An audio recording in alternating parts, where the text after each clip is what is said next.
नमस्कार दोस्तों, ज्ञान से भरी एक और जीवन बदल देने वाली बुद्ध प्रेरणादायक कहानी में आपका आज फिर से स्वागत है। मुख्य पृष्ठ गौतम बुद्ध की शिक्षाप्रद कहानी। ना चाहते हुए भी मन में आते हैं अश्लील विचार। न चाहते हुए भी मन में आते हैं अश्लील विचार। बुद्ध की ये अमृतवाणी लाएगी विचारों में बदलाव। मन में कई तरह के विचार आते हैं, कई बार न चाहते हुए भी मन में अश्लील विचार आ जाते हैं। लेकिन महात्मा गौतम बुद्ध की यह कहानी आपके विचारों में बदलाव ला देगी। मनुष्य का मन बहुत ही चंचल होता है, इसलिए मन में कई तरह के विचार आते रहते हैं। एक पल में ही इंसान का दिमाग कई बातें सोचने लगता है। इसीलिए कहा जाता है कि मन को वश में करना आसान नहीं है। लेकिन गौतम बुद्ध ने मन को नियंत्रित करने के आयाम भी बताए हैं। मन में विचार आना गलत नहीं है, लेकिन मुश्किल तब हो जाती है जब विचार या विचार गलत हो जाते हैं। ऐसी स्थिति में जब मन में अश्लील विचार आते हैं, कई बार न चाहते हुए भी मन में अश्लील विचार आते हैं। अगर आपके मन में भी ऐसे विचार आते हैं, तो गौतम बुद्ध की यह कहानी आपके विचारों में बदलाव जरूर लाएगी। बुद्ध की कहानी नकारात्मक विचारों को कैसे रोकें। बुद्ध अपने भिक्षुओं को उपदेश देने के साथ साथ उन्हें भिक्षा के लिए भी बाहर भेजते थे। एक बार उन्होंने अपने भिक्षु भरत को भिक्षा लेने के लिए एक भिक्षुणी के घर भेजा। भरत पूरे रास्ते श्राविका के पास जाते रहे और मन में यही सोचते रहे कि आज भिक्षा से मुझे क्या भोजन खाने को मिलेगा, क्योंकि भरत चंद्रवंश के राजकुमार थे और बुद्ध के मार्गदर्शन में भिक्षु बने थे। महल में भरत को सदैव स्वादिष्ट व्यंजन खाने को मिलते थे, परंतु आज उसे भिक्षा में जो कुछ मिलेगा उसी से संतोष करना पड़ेगा। भरत श्राविका के घर पहुंचे और भिक्षा मांगी। श्राविका ने भरत को बैठने को कहा और भोजन लेने घर के अंदर चली गई। इधर भरत फिर से अपने पसंदीदा भोजन के बारे में सोचने लगे और जैसे ही श्राविका भोजन लेकर आई तो भरत आश्चर्यचकित रह गए। भरत ने देखा कि श्राविका ने उन्हें उनका पसंदीदा व्यंजन परोसा है और वह अपना पसंदीदा भोजन देखकर प्रसन्न हुए। भोजन करते समय भी भरत यही सोच रहे थे कि महल में उन्हें भोजन के बाद विश्राम करने की आदत है, लेकिन आज रात्रि भोजन के बाद उन्हें कड़ी धूप में पैदल ही आश्रम की ओर चलना होगा। लेकिन भोजन के बाद श्राविका ने भरत से कुछ देर आराम करने का अनुरोध किया। भरत को फिर खुशी हुई कि आज उसके मन की सारी इच्छाएं पूरी हो रही हैं।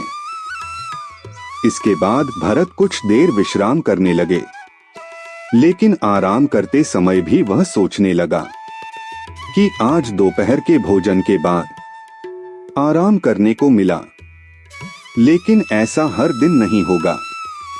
विश्राम के बाद भरत उठे और श्राविका ने कहा कि आप यहां जब तक चाहें रह सकते हैं। भरत को अब समझ आ गया कि यह संयोग नहीं हो सकता। उन्होंने श्राविका से कहा, कृपया मुझे क्षमा करें, क्या आप मेरे मन की बात पढ़ सकती हैं? श्राविका ने हाँ में उत्तर दिया और कहा कि हाँ, मैं मन पढ़ सकती हूँ।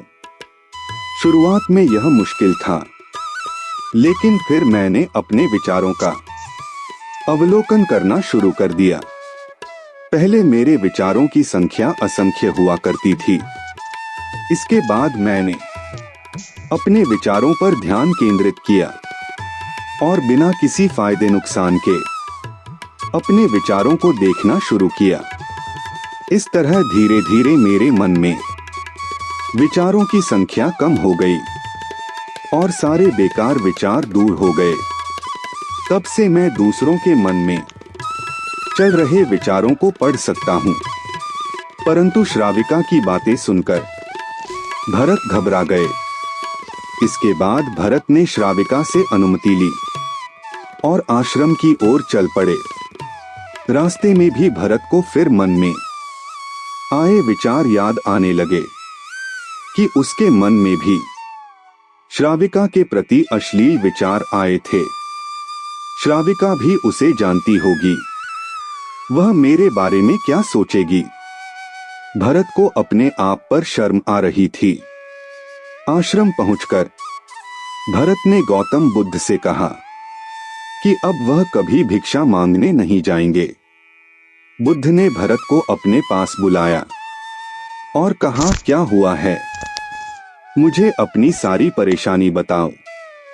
भरत ने सारी बातें बुद्ध को बताईं।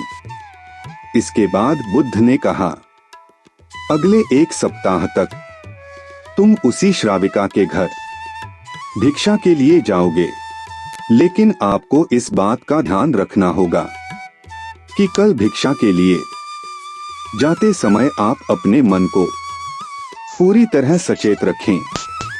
अपने भीतर उठने वाले विचारों पर ध्यान केंद्रित करें और यह भी ध्यान रखें कि आपके मन में क्या इच्छाएं उठ रही हैं। तुम ये सब बातें ध्यान में रखकर कल जाओ और उसके बाद वापस आकर मुझे बताना। अगले दिन भरत भिक्षा मांगने गए। बुद्ध के निर्देशानुसार वह पूरे रास्ते अपनी इंद्रियों को जागृत रखते हुए चल रहा था। जब भरत श्राविका के घर पहुंचे तो उन्होंने भिक्षा मांगी। उसके भीतर कोई वासना नहीं थी और कोई विचार नहीं उठ रहे थे, क्योंकि उसने अपने दिमाग को पूरी तरह से सचेत कर रखा था। भरत भिक्षा लेकर आश्रम में गए। भरत ने बुद्ध को प्रणाम किया और कहा कि आज उसे जो आनंद हुआ वह पहले कभी नहीं हुआ था। तो दोस्तों, ये कहानी आपको कैसी लगी मुझे कमेंट में जरूर बताएं, ताकि आपके लिए मैं और भी अच्छी कहानी ला सकूं। और साथ साथ हमारे चैनल को सब्सक्राइब कर देना।